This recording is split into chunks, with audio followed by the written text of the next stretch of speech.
কালকে আম্মুর সাথে আমার একটা কনভারসেশন আম্মু বলতেছে একটা নাতি নাতনি হইলে যখন দেশে আসবে ওরে খাওয়াবো আদর করব কত কিছু করব ওরে পড়াবো। তখন আমি বলতেছি ও কি পড়াবো আম্মু?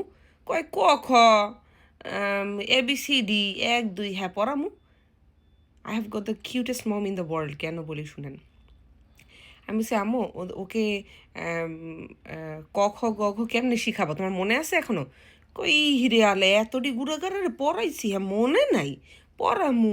ক খ গ ঘ মানে পড়তে পড়তে বলছে হ খিও দৈন্তস্ব তালেবস্য, হ্যার পরে কমু ডর র ঢর র, চন্দ্রবিন্দু, কি কি যেন আরো বলতেছিল। আমি বলতেছি ও আচ্ছা আম্মু, কিন্তু ইউকেতে তো এগুলো লাগবে না। কয় এই শেখা লাগবে না, এইও তো শিখতে হইবে। আমার নাতি নাতকুন একটা আইলে হ্যাঁ রেডি শিখামু।